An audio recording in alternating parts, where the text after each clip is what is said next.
ಸ್ನೇಹಿತರೆ ನಮಸ್ಕಾರ. Big Boss season 11 ಈ ಬಾರಿ ನಡೀತಿರುವಂಥ ಸೀಸನ್. ಈ ಸೀಸನ್ನು ಎಲ್ಲೋ ಒಂದು ಕಡೆ 10ನೇ ಸೀಸನ್ಗೆ ಭಾರಿ ಸಾಮ್ಯತೆಯನ್ನು ತೋರಿಸ್ತಿದೆ ಇತ್ತೀಚಿನ ದಿನಗಳಲ್ಲಿ. ಅದರಲ್ಲೂ ಕೂಡ ಸೀಸನ್ 11ರಲ್ಲಿ ಇದ್ದಂತಹ ರೀತಿಯೇ ಕೆಲವೊಂದು ಸ್ಪರ್ಧಿಗಳು ವರ್ತನೆ ಮಾಡ್ತಿರುವಂಥದ್ದು. ಜೊತೆಗೆ ಅವರು ಅಲ್ಲಿ ಮಾತನಾಡುವಂಥ ಸಂದರ್ಭದಲ್ಲಿರ್ಬೋದು ಅಥವಾ ಟಾಸ್ಕ್ಗಳನ್ನು ಮಾಡುವಂಥ ಸಂದರ್ಭದಲ್ಲಿರ್ಬೋದು, ಇನ್ಫ್ಯಾಕ್ಟ್ ಜಗಳವನ್ನು ಮಾಡುವಂಥ ಸಂದರ್ಭದಲ್ಲಿರ್ಬೋದು, 10ನೇ ಸೀಸನ್ನ ಸ್ಪರ್ಧಿಗಳ ರೀತಿ ಅವರು ಬಾಡಿ ಲ್ಯಾಂಗ್ವೇಜ್ ಇರ್ಬೋದು, ಮಾತುಗಳಿರ್ಬೋದು, ಇವೆಲ್ಲದೂ ಕೂಡ ಬಹುಶಃ ಕಾಪಿ ಮಾಡ್ತಾ ಇದ್ದಾರಾ ಅಥವಾ 10ನೇ ಸೀಸನ್ನ ಕಂಪ್ಲೀಟ್ ಇನ್ಫ್ಲುಯೆನ್ಸ್ಡ್ ಆಗಿ ತೆಗೆದುಕೊಂಡಿದ್ದಾರಾ ಅನ್ನುವಂಥ ಪ್ರಶ್ನೆಯು ಕೂಡ ಮೂಡ್ತಾ ಇದೆ. ಅದರಲ್ಲೂ ಕೂಡ ಪ್ರಮುಖವಾಗಿ ಸಂಗೀತ ಶೃಂಗೇರಿಯ ಜಾಗದಲ್ಲಿ ಗೌತಮಿಯವರು, ವಿನಯ್ ಅವರ ಜಾಗದಲ್ಲಿ ರಜತ್ ಅವರು ಕಾಣಿಸ್ಕೊಳ್ತಾ ಇದ್ದಾರೆ. ಇದು ಬಹುಶಃ ಸೀಸನ್ 10ರ ಕಾಪಿ ಅಂತೇಳಿ ಕೆಲವರು ಕರೆದರೂ ಕೂಡ ಇದು ಸೀಸನ್ 10ರ ಕಾಪಿ ಅಲ್ಲ, ಅದರ ಮುಂದುವರೆದ ಭಾಗ ಅನ್ನೋ ರೀತಿಯಲ್ಲೂ ಕೂಡ ಇನ್ನು ಕೆಲವರು ಅಭಿಪ್ರಾಯವನ್ನು ವ್ಯಕ್ತಪಡಿಸ್ತಿದ್ದಾರೆ. ಅದಕ್ಕೆ ಕಾರಣವೂ ಕೂಡ ಇದೆ. ಹಾಗಾದರೆ ಏನದು ಕಾರಣ, ಏನಾಗ್ತಿದೆ ಬಿಗ್ ಬಾಸ್ ಮನೆ ಒಳಗಡೆ, ಎಲ್ಲವನ್ನು ಕೂಡ ನಿಮ್ಮ ಮುಂದೆ ಇಡ್ತಾ ಹೋಗ್ತೇನೆ. ಅದಕ್ಕಿಂತ ಮುಂಚೆ ನೀವು ಇನ್ನೂ ಕೂಡ ನಮ್ಮ ಚಾನಲನ್ನು ಸಬ್ಸ್ಕ್ರೈಬ್ ಮಾಡಿಲ್ಲ ಅಂದರೆ ದಯವಿಟ್ಟು ಕೂಡಲೇ ಸಬ್ಸ್ಕ್ರೈಬ್ ಮಾಡಿ ಸ್ನೇಹಿತರೆ. ಕನ್ನಡದ ದೊಡ್ಡ reality show Bigg Boss season 11 ಇತ್ತೀಚೆಗೆ ಸದ್ದು ಮಾಡ್ತಿದೆ. ಅದರಲ್ಲೂ ಕೂಡ ಕಳೆದ 2-3 ವಾರಗಳಿಂದ ಜಗಳಗಳು, ಗಲಾಟೆಗಳು ಮತ್ತು ಹೊಡೆದಾಟಕ್ಕೆ ಹಂತಕ್ಕೆ ಕೂಡ ಹೋಗ್ತಿರುವಂಥದ್ದು ಮತ್ತು ಕೆಟ್ಟ ಪದಗಳಿಂದ ಬೈದಾಡಿಕೊಳ್ತಾ ಇರುವಂಥದ್ದು ಬಿಗ್ ಬಾಸ್ ವೀಕ್ಷಕರಿಗೂ ಕೂಡ ಅಸಹ್ಯ ಮೂಡುವ ಮಟ್ಟಕ್ಕೂ ಕೂಡ ಕೆಲವು ಸಲ ಆಗ್ತಾ ಇದೆ. ಅದರಲ್ಲೂ ಕೂಡ ರಜತ್ ಬಿಗ್ ಬಾಸ್ ಮನೆಯ ಒಳಗಡೆ ಬಂದ ಬಳಿಕ ಬಿಗ್ ಬಾಸ್ ಮನೆಯ ವಾತಾವರಣ ಕಂಪ್ಲೀಟಾಗಿ ಬದಲಾಗಿ ಹೋಗಿದೆ, ಕಂಪ್ಲೀಟಾಗಿ ಕುಲಗೆಟ್ಟು ಹೋಗಿದೆ ಅಂತಲೇ ಹೇಳ್ಬೋದು.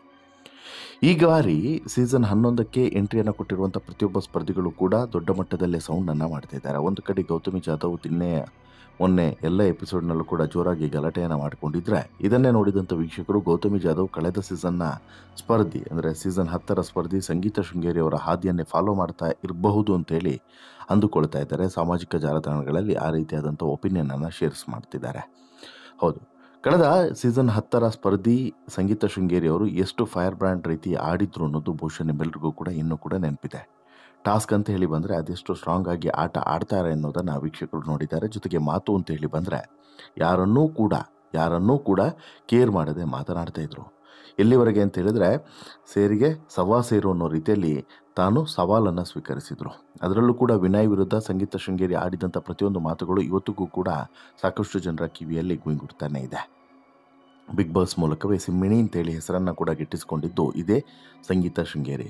ಒಂದು ಮಟ್ಟದಲ್ಲಿ ಇರಿಟೇಷನ್ನು, ಗಾಂಚಲಿ, ಮತ್ತೊಂದು ಏನೇ ಅನಿಸಿದ್ರು ಕೂಡ ಮತ್ತೊಂದು ಮಟ್ಟದಲ್ಲಿ ಸ್ವಾಭಿಮಾನಿ ಅಂತೇಳಿ ಅನ್ನಿಸದೇ ಇರಲಾರದು. ಜೊತೆಗೆ ಆಟಕ್ಕೋಸ್ಕರ ಯಾರ ಜೊತೆಗೂ ಕೂಡ ಬಕೆಟನ್ನು ಹಿಡಿಯದೆ, ಕಾಂಪ್ರಮೈಸ್ ಆಗದೆ ತನ್ನ ಆಟವನ್ನು ತಾನು ಕೊನೆವರೆಗೂ ಕೂಡ ಆಡ್ಕೊಂಡು ಹೋಗಿ ಇನ್ನೇನು ಟ್ರೋಫಿ ಗೆಲ್ತೀನಿ ಎನ್ನುವಂಥ ಲೆಕ್ಕಾಚಾರದಲ್ಲಿದ್ದಂತಹ ಸಂಗೀತ ಶೃಂಗೇರಿಗೆ ಕೊನೆಯ ಹಂತದಲ್ಲಿ ಶಾಕ್ ಎದುರಾಗಿತ್ತು.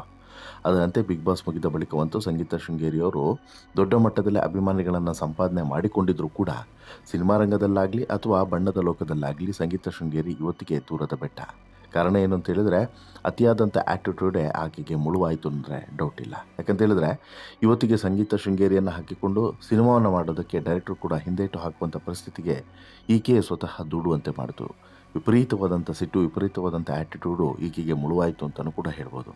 ಈಗ ಈ ಸಂಗೀತ ಶೃಂಗೇರಿಯ ಹಾದಿಯನ್ನೇ ಫಾಲೋ ಮಾಡ್ತಾ ಇರೋರು ಯಾರು ಅಂತೇಳಿ ಕೇಳಿದರೆ ಅದು ಗೌತಮಿ ಜಾಧವ್. ಹೌದು, ಗೌತಮಿ ಜಾಧವ್ ಆರಂಭದಲ್ಲಿ ನಗುಮುಖದಿಂದ ಮತ್ತು ತುಂಬ ಶಾಂತ ಸ್ವಭಾವದಿಂದ ಇದ್ದಂಥ ಹೆಣ್ಮಗಳು. ಆದರೆ ಇತ್ತೀಚೆಗೆ ಆಕೆಯ ಮತ್ತೊಂದು ಮುಖವಾಡ ಕಳಚಿಕೊಳ್ತಾ ಇದೆ. ಆಕೆಯ ಸಿಟ್ಟು, ಆಕೆಯ ಕೋಪ ತಾಪ ಈಗ ನಿಧಾನವಾಗಿ ಹೊರಗಡೆ ಬರ್ತಿದೆ. ಅದು ಯಾವ ಮಟ್ಟಿಗೆ ಹೊರಗಡೆ ಬರ್ತಿದೆ ಅಂತ ಹೇಳಿದ್ರೆ ಸಂಗೀತ ಶೃಂಗೇರಿಯನ್ನು ಮೀರಿಸುವಂತಹ ಮಟ್ಟಕ್ಕೆ ಹೊರಗಡೆ ಬರ್ತಾ ಇದೆ. ಇದೀಗ ಸಂಗೀತ ಶೃಂಗೇರಿ ಅವರ ಹಾದಿಯನ್ನೇ ಗೌತಮಿ ಹಿಡಿದಿದ್ದಾರಾ ಅಂತಲೂ ಕೂಡ ಕೆಲವರಿಗೆ ಅನ್ನಿಸ್ತಾ ಇದೆ. ಯಾಕಂದರೆ ಇಷ್ಟು ದಿನ ಸೈಲೆಂಟಾಗಿ ಪಾಸಿಟಿವ್ ಅಂತ ಹೇಳಿ ಕರೆಸ್ಕೊಳ್ತಿದ್ದಂಥ ಗೌತಮಿ ಈಗ ರೆಬೆಲ್ ಗೌತಮಿಯಾಗಿ ಬದಲಾಗ್ತಿದ್ದಾರೆ. ಫೈನಲ್ಗೆ ಹತ್ತಿರ ಬರ್ತಿದ್ದಂತೆ ಗೌತಮಿ ಜಾಧವ್ ಅವರ ಆಟದಲ್ಲಿ ಕೆಲವೊಂದು ಬದಲಾವಣೆಗಳು ಈಗ ಕಾಣಿಸ್ತಾ ಇದೆ. ಇದು ಈಕೆಯ ನಿಜವಾದಂಥ ವ್ಯಕ್ತಿತ್ವ ಅನ್ನೋದು ಬಾಯ್ಬಿಟ್ಟು ಹೇಳಬೇಕಾಗಿಲ್ಲ. ಜೊತೆಗೆ ಮಂಜು ಜೊತೆಗೆ ಕಿತ್ತಾಡ್ತಿರೋದಿರ್ಬೋದು, ಈಗ ರಜತ್ ಜೊತೆಗೆ ಕಿತ್ತಾಡಿದ್ದನ್ನು ಇರ್ಬೋದು, ಇವೆಲ್ಲವನ್ನು ಕೂಡ ನೋಡಿದ್ರೆ ಗೌತಮಿ ನಿಜವಾದಂಥ ಗೌತಮಿ ಅಲ್ಲ. ಇದು ನಿಜವಾದಂಥ ಗೌತಮಿ ಅಂತ ಹೇಳಿ ಬಾಯ್ಬಿಟ್ಟು ಹೇಳಬೇಕಾಗಿಲ್ಲ. ಬಿಗ್ ಬಾಸ್ ಶುರುವಾದಂಥ ದಿನದಿಂದ ಮಂಜಣ್ಣ ಹಾಗೂ ಮೋಕ್ಷಿತ ಜೊತೆಗೆ ಸ್ನೇಹಿತರಾಗಿದ್ದರು. ದಿನ ಕಳೆದಂತೆ ಮೋಕ್ಷಿತರಿಂದ ದೂರ ಆದರು. ಬಳಿಕ ಮಂಜಣ್ಣ ಜೊತೆಗೆ ಗೆಳೆತನದ ತೀರಾ ಖಾಸಗಿತನವನ್ನು ಕಳೆಯೋಕ್ಕೆ ಶುರು ಮಾಡಿದ್ರು. ಅದಾದ ಬಳಿಕ ಈಗ ಮಂಜು ಅವರ ಗೆಳೆತನವನ್ನು ಕೂಡ ಮುರಿದುಕೊಂಡಿದ್ದಾರೆ. ತಮ್ಮ ಆಟದ ಬಗ್ಗೆ ಗಮನವನ್ನು ಹರಿಸ್ತಾ ಇದ್ದಾರೆ. ಒಂಟಿಯಾಗಿ ಆಟ ಆಡಬೇಕು ಅನ್ನೋಂಥ ಬಯಕೆಯನ್ನು ಇಟ್ಕೊಂಡಿದ್ದಾರೆ. ನಿನ್ನೆಯ ಎಪಿಸೋಡ್ ಇರ್ಬೋದು, ಮೊನ್ನೆಯ ಎಪಿಸೋಡ್ ಇರ್ಬೋದು, ಮಂಜು ಜೊತೆಗೆ ಪ್ರತಿದಿನವೂ ಕೂಡ ಈಗ ಕಿತ್ತಾಟವೇ ನಡೀತಾ ಇದೆ. ನಿನ್ನೆಯ ಎಪಿಸೋಡ್ನಲ್ಲಿ, ಮೊನ್ನೆಯ ಎಪಿಸೋಡ್ನಲ್ಲಿ ರಜತ್ ಜೊತೆಗೆ ಕಿತ್ತಾಡಿದಂಥ ಪರಿ ಇರ್ಬೋದು, ಜೊತೆಗೆ ಮಂಜುಗೆ ಹೇಳಿದಂಥ ಬುದ್ಧಿ ಮಾತುಗಳಿರ್ಬೋದು, ಇವೆಲ್ಲದೂ ಕೂಡ ಗೌತಮಿಯ ಬದಲಾವಣೆಯನ್ನು ಸ್ಪಷ್ಟವಾಗಿ ಸಾರಿ ಹೇಳ್ತಿದೆ. ಅದರಲ್ಲೂ ಕೂಡ ಕಳೆದ 2 ದಿನಗಳಲ್ಲಿ ರಜತ್ ಜೊತೆಗೆ ಗೌತಮಿ ಕಿತ್ತಾಡಿದಂಥ ಪರಿ ಇದೆಯಲ್ಲ, ಇದನ್ನು ಬಹುಶಃ ಯಾರೂ ಕೂಡ ಕಲ್ಪನೆಯನ್ನು ಕೂಡ ಮಾಡ್ಕೊಳ್ಳೋಕೆ ಸಾಧ್ಯವಿಲ್ಲ. ಸೋಮವಾರ ಮತ್ತು ಮಂಗಳವಾರ ಇಡೀ ಎಪಿಸೋಡನ್ನು ನೋಡಿದಂತಹ ವೀಕ್ಷಕರು ಗೌತಮಿ ಇವರೇನಾ ಅನ್ನುವಂತಹ ರೀತಿಯಲ್ಲಿ ಹುಬ್ಬೇರಿಸಿ ನೋಡುವಂತೆಯೂ ಕೂಡ ಆಗಿದೆ. ಸಂಗೀತ ಅವರಂತೆಯೇ ಕಂಪ್ಲೀಟಾಗಿ ಆಡ್ತಾ ಇದ್ದಾರೆ ಅಂತ ಹೇಳಿಬಿಟ್ಟು ಸೋಷಿಯಲ್ ಮೀಡಿಯಾದಲ್ಲಿ ಕಮೆಂಟ್ಸನ್ನು ಹಾಕ್ತಿದ್ದಾರೆ. ಅಲ್ಲದೆ ಬಿಗ್ ಬಾಸ್ ಮನೆಗೆ ವೈಲ್ಡ್ ಕಾರ್ಡ್ ಮೂಲಕ ಎಂಟ್ರಿಯನ್ನು ಕೊಟ್ಟು ಕಮಾಲನ್ನು ಮಾಡ್ತಿರುವಂತಹ ವಿನಯ್ ಗೌಡ ರೀತಿಯೇ ರಜತ್ ಕೂಡ ವರ್ತನೆಯನ್ನು ಮಾಡ್ತಿರುವಂಥದ್ದು, ರಜತ್ ಬೆಂಡೆತ್ತಿರುವಂಥದ್ದು ಗೌತಮಿ, ಇವೆಲ್ಲದೂ ಕೂಡ ಒಂದರ್ಥದಲ್ಲಿ ಸಂಗೀತ ಶೃಂಗೇರಿಯ ಕಾಪಿ ಅಂತೇಳಿ ಸಾಕಷ್ಟು ಜನ ಅಭಿಪ್ರಾಯವನ್ನು ವ್ಯಕ್ತಪಡಿಸ್ತಿದ್ದಾರೆ. ಇನ್ಫ್ಯಾಕ್ಟ್ ರಜತ್ ಅನ್ನುವಂತಹ ದುರಂಕಾರಿಗೆ ಇಂತಹ ಸ್ಪರ್ಧಿಗಳೇ ಪಾಠವನ್ನು ಕಲಿಸ್ಬೇಕಾಗ್ತದೆ. ಯಾಕಂತ ಹೇಳಿದರೆ ಆತನ ವರ್ತನೆ, ಆತನ ದುರ್ವರ್ತನೆ ಇದೆಯಲ್ಲ, ಇದನ್ನು ಸಹಿಸಿಕೊಳ್ಳೋದಕ್ಕೆ ಯಾರಿಂದನೂ ಕೂಡ ಸಾಧ್ಯವಾಗೋದಿಲ್ಲ. ನೋಡುವಂಥ ನಮಗೆ ಇರಿಟೇಷನ್ ಅನಿಸುತ್ತೆ, ಓವರ್ ಅನಿಸುತ್ತೆ, ಬಿಲ್ಡಪ್ ಅನಿಸುತ್ತೆ. ಹಾಗಿರುವಾಗ ಬಿಗ್ ಬಾಸ್ ಮನೆಯ ಒಳಗಡೆ ಇರುವಂಥ ಅವರಿಗೆ ಇನ್ನೆಷ್ಟು ರಕ್ತ ಕುದಿಯಲಿಕ್ಕಿಲ್ಲ, ನೀವೇ ಹೇಳಿ. ಅದು ಕೂಡ ಡೇ 1 ಇದ್ದಂತಹ ಈ ಸ್ಪರ್ಧಿಗಳಲ್ಲಿ ವೈಲ್ಡ್ ಕಾರ್ಡ್ ಮೂಲಕ ಅದೃಷ್ಟವಂತನಾಗಿ ಒಳಗಡೆ ಬಂದಂತಹ ಈ ದುರಂಕಾರಿ ರಜತ್ ಗೌಡ ಎಲ್ಲಿ? ಈ ರಜತ್ ಎಲ್ಲಿ? ಈಗ ಈ ರಜತ್ ಬೆಂಡೆತ್ತುವಂಥ ಕೆಲಸವನ್ನು ಗೌತಮಿ ಸ್ಪಷ್ಟವಾಗಿ ಮಾಡುತ್ತಿದ್ದಾರೆ. ಅದರಲ್ಲಿ ಭಾಗಶಃ ಗೌತಮಿ ಯಶಸ್ವಿ ಕೂಡ ಆಗಿದ್ದಾರೆ. ಇನ್ಫ್ಯಾಕ್ಟು ಇದಾದ ಬಳಿಕನೇ ಬಿಗ್ ಬಾಸ್ ಮನೆಯಲ್ಲಿ ರಜತ್ ಅಹಂಕಾರ ಸ್ವಲ್ಪ ಮಟ್ಟಿಗೆ ಇಳಿದಿದೆ. ಆದರೆ ಈ ಗೌತಮಿ ಜೊತೆಗೆ ಹೆಚ್ಚು ಸೇರಿಕೊಂಡಿದ್ದು ಅಥವಾ ಹೆಚ್ಚು ಸಾಥನ್ನು ಕೊಟ್ಟಿದ್ದು ಯಾರು ಅಂತ ಹೇಳಿ ಕೇಳಿದರೆ ಅದು ಚೈತ್ರ ಕುಂದಾಪುರ ಕೂಡ ಈ ರಜತ್ ಬೆಂಡೆತ್ತುವಂಥ ಕೆಲಸವನ್ನು ಮಾಡ್ತಾ ಬಂದಿದ್ದಾರೆ. ಆದರೆ ಇಲ್ಲಿ ಗಮನಿಸಬೇಕಾಗಿರುವಂತಹ ಮತ್ತೊಂದು ಅಂಶ ಇದೆ. ರಜತ್ ಇಲ್ಲಿ ಮತ್ತೊಬ್ಬ ಸ್ಪರ್ಧಿಯನ್ನು ಫಾಲೋ ಮಾಡ್ತಾ ಇದ್ದಾನೆ.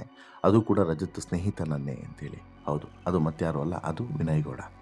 ಸೀಸನ್ 10ರಲ್ಲಿ ಇದೇ ಸಂಗೀತ ವರ್ಸಸ್ ವಿನಯ್ ಗೌಡ ಅನ್ನುವಂತಹ ಒಂದು ಚೇಂಜಸ್ ಇದೆಯಲ್ಲ, ಗಲಾಟೆ ಇದೆಯಲ್ಲ, ಇದು ದೊಡ್ಡ ಮಟ್ಟದಲ್ಲಿ ಸದ್ದು ಮಾಡಿತ್ತು, ಭಾರಿ ಹಿಟ್ ಕೂಡ ಆಗಿತ್ತು.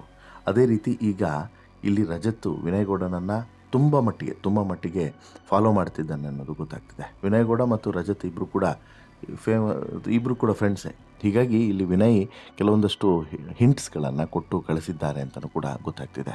2013ರಲ್ಲಿ ಕನ್ನಡ ಕಿರುತೆರೆಯ ರಿಯಾಲಿಟಿ ಶೋ ಮೂಲಕ ಜನರಿಗೆ ಪರಿಚಯವಾದಂತಹ ರಜತ್ ಬುಚ್ಚಿ ಬಿಗ್ ಬಾಸ್ ಮನೆಗೆ ಎಂಟ್ರಿ ಕೊಟ್ಟಿದ್ದು, ಅದಕ್ಕಿಂತ ಮುಂಚೆ ಇಲ್ಲಿ ಬೇರೆ ಬೇರೆ ರಿಯಾಲಿಟಿ ಶೋಗಳಲ್ಲಿ ಭಾಗವಹಿಸುವಂಥ ಸಂದರ್ಭದಲ್ಲಿ ಕೆಲವೊಂದಷ್ಟು ವಿಚಾರಗಳ ಬಗ್ಗೆ ಆತ ಮಾತನಾಡಿದ್ದು ಎಲ್ಲದೂ ಕೂಡ ಬಹುಶಃ ಇವತ್ತಿಗೆ ಇತಿಹಾಸ. ಆದರೆ ಇವತ್ತಿಗೆ ವಿನಯ್ ಗೌಡ ಜೊತೆಗಿನ ಸ್ನೇಹ ಮತ್ತು ವಿನಯ್ ಗೌಡ ಜೊತೆಗೆ ಇದ್ದಂತಹ ಸಂದರ್ಭದಲ್ಲಿ ಈತ ಮಾತನಾಡಿರುವಂಥ ವಿಚಾರಗಳು ಈಗ ಬಿಗ್ ಬಾಸ್ ಮನೆ ಒಳಗಡೆ ರಜತ್ ಬಂದ ಬಳಿಕ ಆಟ ಆಡ್ತಿರುವಂಥ ರೀತಿ, ಇವೆಲ್ಲದೂ ಕೂಡ ಎಲ್ಲೋ ಒಂದು ಕಡೆ ಈತ ವಿನಯನ್ನೇ ಫಾಲೋ ಮಾಡ್ತಿದ್ದಾನೆ ಅನ್ನೋದು ಸ್ಪಷ್ಟವಾಗಿ ಗೊತ್ತಾಗ್ತಿದೆ. ವಿನಯ್ ಮತ್ತು ಸಂಗೀತ ನಡುವೆ ಯಾವ ರೀತಿಯಾದಂಥ ಫೈಟ್ ನಡೆದಿತ್ತೋ ಇಲ್ಲಿ ರಜತ್ ಮತ್ತು ಗೌತಮಿ ನಡುವೆ ಕೂಡ ಅದೇ ರೀತಿಯಾದಂತಹ ಫೈಟ್ ನಡೀತಾ ಇದೆ. ಸೀಸನ್ 10ರಲ್ಲಿ ಹೇಗೆ ವಿನಯ್ ಒಂದು ಕಮಾಲನ್ನು ಮಾಡಿದ್ರು, ಇದೀಗ ವೈಲ್ಡ್ ಕಾರ್ಡ್ ಮೂಲಕ ಎಂಟ್ರಿಯನ್ನು ಕೊಟ್ಟಿರುವಂಥ ರಜತ್ ಸಿಕ್ಕಾಪಟ್ಟೆ ಹವಾವನ್ನು ಕ್ರಿಯೇಟ್ ಮಾಡಿದ್ದಾನೆ. ಅಲ್ಲದೆ same to same Vinay Gowda ರೀತಿಯಲ್ಲಿ ಆಡ್ತಾ ಇದ್ದಾನೆ. ಇದು ಈತನಿಗೆ ಅದೃಷ್ಟವಾಗುತ್ತಾ ಮುಳುವಾಗುತ್ತಾ ಅನ್ನೋದು ಬಹುಶಃ ಮುಂದಿನ ದಿನಗಳಲ್ಲಿ ಗೊತ್ತಾಗುತ್ತೆ. ಬಟ್ ಸದ್ಯಕ್ಕಂತೂ ಮುಳುವಾಗುವಂಥ ಲಕ್ಷಣ ಸ್ಪಷ್ಟವಾಗಿ ಕಾಣಿಸ್ತಿದೆ. ಯಾಕಂತ ಹೇಳಿದ್ರೆ ವಿಪರೀತವಾದಂಥ ನಾಲ್ಗೆ ಹರಿಬಿಡುವಂಥ ಬುದ್ಧಿ, ಜೊತೆಗೆ ಕೆಲವೊಂದಷ್ಟು ಬೇಡದ ವಿಚಾರಗಳಿಗೆ ಮೂಗು ತೂರಿಸುವಂಥ ಬುದ್ಧಿ, ಆಮೇಲೆ ಹೆಣ್ಮಕ್ಳ ಮೇಲೆ ಕೈ ಮಾಡುವಂಥ ಕೆಟ್ಟ ನೀಚತನದ ಬುದ್ಧಿ, ಇವೆಲ್ಲದೂ ಕೂಡ ಬರೀ ನಿಕೃಷ್ಟ. ಇಂತಹ ಮನಸ್ಥಿತಿಯನ್ನು ಇಟ್ಕೊಂಡವ್ರನ್ನ ಬಿಗ್ ಬಾಸ್ ಮನೆಯಲ್ಲಿ ಇಟ್ಕೊಳ್ಳೋದು ಬಿಗ್ ಬಾಸ್ ಕಾರ್ಯಕ್ರಮಕ್ಕೆ, ಬಿಗ್ ಬಾಸ್ ಆಯೋಜಕರಿಗೆ ಒಂದು ಶೇಮ್. ಹೀಗಿರುವಾಗ ಇಂಥವ್ರನ್ನ ಯಾಕೆನ್ನೂ ಕೂಡ ಇಟ್ಕೊಂಡಿದ್ದಾರೆ? TRPಗೋಸ್ಕರನೋ ಅಥವಾ ಗಲಾಟೆ ಮತ್ತಷ್ಟು ಹೆಚ್ಚಾಗಲಿ ಅನ್ನೋಂಥ ಕಾರಣಕ್ಕೋಸ್ಕರನೋ ಗೊತ್ತಿಲ್ಲ. ಆದರೆ ಇಂಥವ್ರನ್ನ ಇಟ್ಕೊಂಡು ಸಾಧಿಸೋದಾದರೂ ಏನು, ಸಮಾಜಕ್ಕೆ ಕೊಡುವಂಥ ಸಂದೇಶವಾದರೂ ಏನು, ಇಂಥದ್ದೆಲ್ಲ ಪ್ರಶ್ನೆಗಳು ಹೇಳ್ತವೆ. ಹಾಗಿರುವಾಗ ಈಗ ರಜತನ್ನು ಬಿಗ್ ಬಾಸ್ ಮನೆಯಿಂದ ಹೊರಗಡೆ ಕಳಿಸ್ಬೇಕು ಅನ್ನುವಂತಹ ಮಾತುಗಳು, ಒತ್ತಡಗಳು ಹೆಚ್ಚಾಗ್ತಿದ್ದಾವೆ. ಇದೇ ಸಂದರ್ಭದಲ್ಲಿ ಕೆಲವೊಂದು ವಿಚಾರಗಳ ಬಗ್ಗೆ ಗಂಭೀರವಾಗಿ ಚಿಂತನೆ ಮಾಡಬೇಕಾದಂಥ ಅಗತ್ಯವೂ ಕೂಡ ಇದೆ. ಅದೇನು, ಇಲ್ಲಿ ಈ ಸಂಗೀತ ಶೃಂಗೇರಿಯನ್ನು ಗೌತಮಿ ಫಾಲೋ ಮಾಡ್ತಿದ್ರೆ, ವಿನಯ್ ಗೌಡನನ್ನು ರಜತ್ ಫಾಲೋ ಮಾಡ್ತಿದ್ರೆ, ಇವರಿಬ್ಬರ ಈ ಯುದ್ಧ ಇಲ್ಲಿಗೆ ನಿಲ್ಲುತ್ತಾ ಅಥವಾ ಇನ್ನಷ್ಟು ಹೆಚ್ಚಾಗುತ್ತಾ ಅನ್ನುವಂತಹ ಪ್ರಶ್ನೆ. ಎರಡನೇದು, ಇದರಿಂದ ಟ್ರೋಫಿ ಗೆಲ್ಲೋದಕ್ಕೆ ಸಹಾಯ ಆಗುತ್ತಾ ಅನ್ನುವಂಥದ್ದು ಮತ್ತೊಂದು ಪ್ರಶ್ನೆ. ಜೊತೆಗೆ ಗೌತಮಿ ವ್ಯಕ್ತಿತ್ವದಲ್ಲಿ ಮತ್ತಷ್ಟು ಬದಲಾವಣೆಗಳಾಗಿದೆ. ಅದನ್ನು ನಾನು ಇನ್ನೊಂದು ಸ್ಟೋರಿಯಲ್ಲಿ ನಿಮಗೆ ಕೊಡ್ತೀನಿ ಆ್ಯಕ್ಚುಲಿ ಏನಾಗಿದೆ ಅಂತೇಳಿ. ಅದನ್ನು ನೋಡಿದ್ರೆ ಬಹುಶಃ ನಿಮಗೂ ಕೂಡ ಆಶ್ಚರ್ಯ ಆಗುತ್ತೆ. ಹೀಗೆಲ್ಲ ಇರುವಾಗ ಬಿಗ್ ಬಾಸ್ ಮನೆ ಆಟ ದಿನಕ್ಕೆ ರೋಚಕತೆಯನ್ನು ಮತ್ತು ಇಲ್ಲಿ ಏನೋ ಒಂದು ಚೇಂಜಸನ್ನು ನೋಡಬಹುದು ನಾವು ಅನ್ನೋದನ್ನು ಸ್ಪಷ್ಟವಾಗಿ ಸಾರಿ ಹೇಳ್ತಿದೆ. ಅಲ್ಲಿಗೆ ನಿಮಗೇನು ಅನಿಸುತ್ತೆ ಸ್ನೇಹಿತರೆ? ನಾನು ಹೇಳಿರೋದು ಸತ್ಯ ಅಂತ ಇಲ್ಲ ಅನಿಸುತ್ತಾ? ಗೌತಮಿ ಎಲ್ಲೋ ಒಂದು ಕಡೆ ಮುಖವಾಡನ್ನು ಕಳಚಿಕೊಂಡು ಈಗ ಬದುಕುವಂಥ ಪರಿಸ್ಥಿತಿ ಎದುರಾಗಿದೆ. ಸಂಗೀತ ಶೃಂಗೇರಿಯನ್ನು ಗೌತಮಿ ಫಾಲೋ ಮಾಡ್ತಿದ್ದಾರೆ. ಆರಂಭದಲ್ಲಿದ್ದಂಥ ಗೌತಮಿ ಇವಾಗಿಲ್ಲ ಅನ್ನೋದು ಸತ್ಯನಾ? ಜೊತೆಗೆ ವಿನಯ್ ಗೌಡ ರೀತಿಯೇ ರಜತ್ ಕೂಡ ವರ್ತನೆಯನ್ನು ಮಾಡ್ತಿದ್ದಾನೆ ಅಂತೇಳಿ ನಿಮಗೂ ಕೂಡ ಅನಿಸುತ್ತಾ? ದಯವಿಟ್ಟು ನಿಮ್ಮ ಅಭಿಪ್ರಾಯವನ್ನು ಕಮೆಂಟ್ ಮಾಡಿ ತಿಳಿಸಿ. ಜೊತೆಗೆ ಈ ಸ್ಟೋರಿ ಇಷ್ಟ ಆಯಿತು ಅಂತ ಹೇಳಿದ್ರೆ ಲೈಕ್ ಮಾಡಿ, ಶೇರ್ ಮಾಡಿ, ಚಾನಲ್ಗೆ ಸಬ್ಸ್ಕ್ರೈಬ್ ಆಗೋದನ್ನು ಮರಿಬೇಡಿ. ಧನ್ಯವಾದ.